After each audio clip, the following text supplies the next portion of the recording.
We finally have the inside narrative, even though the symptoms have been there for months. The digital breadcrumbs are pointing to an unavoidable conclusion regarding Caitlin Clark's relationship with the Indiana Fever, which is not just strained but shattered. There is a deadline for this partnership. The current events in Indianapolis are not your normal growing pains for a rookie. While everyone has been concentrating on statistics and highlights, there is more going on here, something that has been simmering beneath the surface. After sorting through the clutter and heeding the cues, I've discovered a scenario that is far more intricate than anyone had previously thought. Hi there, my name is Jax Riley. If you've been watching the WNBA Metag game as closely as I have, you are aware that the most significant stories aren't always the ones that make headlines. At times, they remain undetected, waiting for someone to make the connection. We're also pulling the thread on one of the most significant unreported tales in women's basketball today. Please click the subscribe button and ring the notification bell before we delve further into this study. Not all of the stories I unearth remain silent for very long, and you don't want to miss what happens next in this dynamic scenario. Now, since the tone of the internet discussion indicates that something fundamental has changed in their connection, let's discuss what's actually going on between Caitlin Clark and the Indiana Fever. The fissures weren't subtle when they first appeared.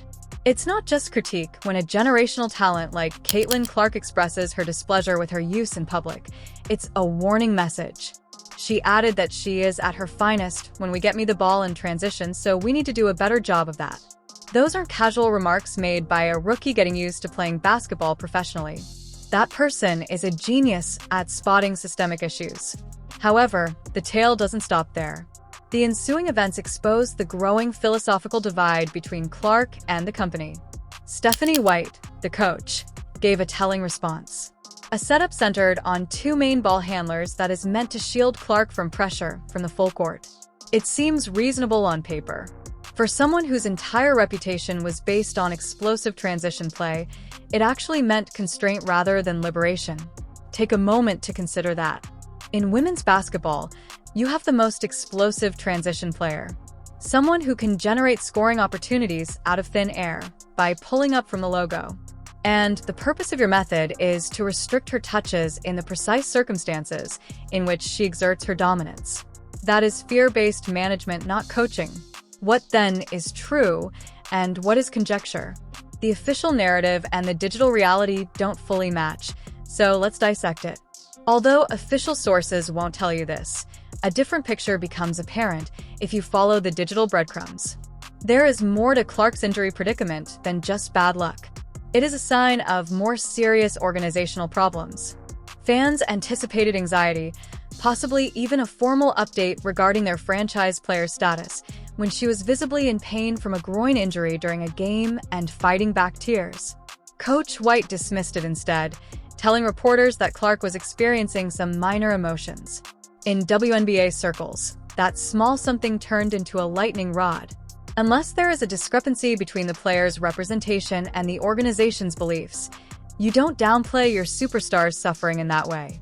Let me now be open and honest. We're getting into the realm of rumors. Although nothing is formally verified, the digital indicators suggest a growing annoyance that transcends basketball ideology. According to those close to the matter, and I'm being careful with my wording because these discussions take place in private, Clark feels underappreciated both organizationally and strategically. Consider it from her point of view. She is bringing in more money for the franchise than ever before. She is a profit center in addition to being a player, as seen by her TV ratings, ticket sales, and jersey sales. Instead of giving her more authority, the corporation has responded by managing her. Agents begin to approach a generational talent when they begin to feel more like property than a partner. Here, the timing is really important, and this is when making the connections becomes critical. In October 2024, the WNBA Players Association chose to withdraw from the current collective bargaining agreement. This implies that everything is negotiable. Player mobility, constraints on free agency, pay scales, and the entire system. Kane is also not waiting for Clark's rookie contract to end in 2028. She is currently setting the foundation. In reality, what does that mean? If you've been paying attention, you'll see that about 87.5% of the anticipated 2025 WNBA All-Stars will be free agents in 2026. It's more than just a statistical outlier. The power dynamics in the league have completely changed as a result.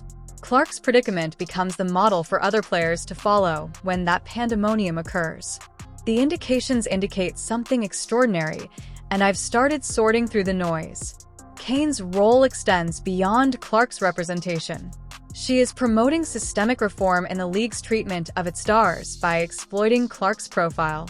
The Indiana case serves as an example of what occurs when businesses fail to embrace player empowerment. However, the story doesn't stop there, since the events in Indianapolis go beyond a single player's bond with his team. This relates to the WNBA's transformation from a developmental league to an official professional sports organization. Additionally, players like Clark aren't only vying for titles in that evolution. They are vying with one another to dominate their stories. The division between Clark and Indiana is indicative of a basic aspect of the league's development. New generation superstars who recognize their worth and demand to be treated as such will pose a challenge to traditional franchises that function with antiquated mindsets. Being managed wasn't Clark's reason for joining the WNBA. She arrived to take over, rule, and influence women's basketball going forward.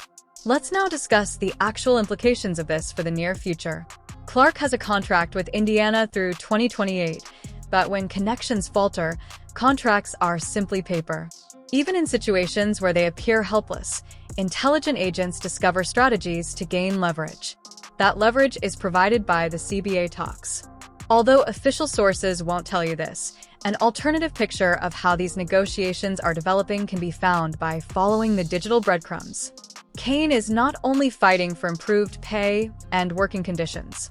She is advocating for systemic adjustments that would provide athletes greater control over their careers.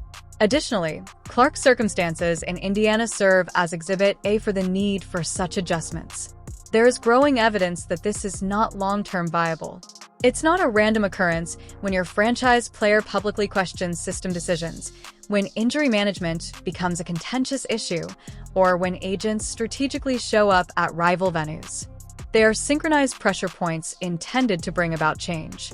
This raises the question of what will happen next, which is inevitable. Because of this, the current course is driving to confrontation rather than resolution.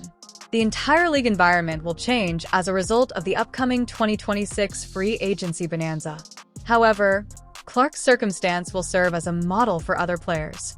Kane can make 2026 less about individual signings and more about a structural power shift if she can effectively use CBA leverage to provide early movement possibilities and show that player empowerment takes precedence over organizational authority.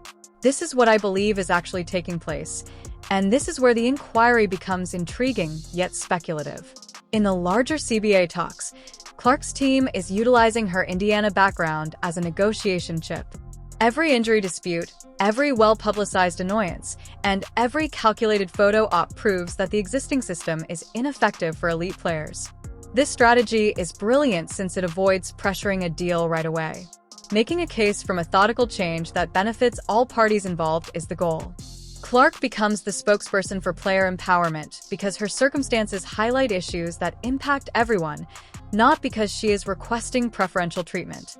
This is where Indiana supporters should be concerned, though. This tactic is only effective if Clark's worth keeps increasing and her level of happiness with the company drops. And that's precisely what's taking place, based on everything we can observe. It wasn't only a homecoming moment during the most recent exhibition game against Iowa, where Clark made an amazing 36-foot three-pointer from beyond her Memorial Court line. It served as a reminder of her significance outside of Indiana. It was striking imagery as she turned to face the audience with that self-assured smile, and the arena burst into cheers for someone who is now officially a tourist.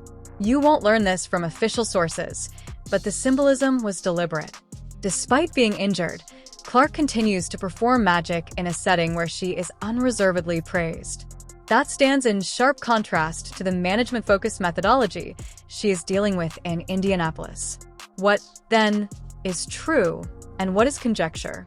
Because the distinction between fact and rumor becomes hazy in circumstances such as these, let's dissect it once again. We do know that Clark has publicly voiced his displeasure with her use. The treatment of injuries has generated debate. When she engaged in strategic contacts with rival players, her agency was evident. Additionally, chances for methodical change are being created by the CBA talks. We suspect, but are unable to verify, that the Indiana relationship is irreparable. In larger talks, Kane is using Clark's predicament as leverage. The precedents being created today will have an impact on the 2026 free agency wave.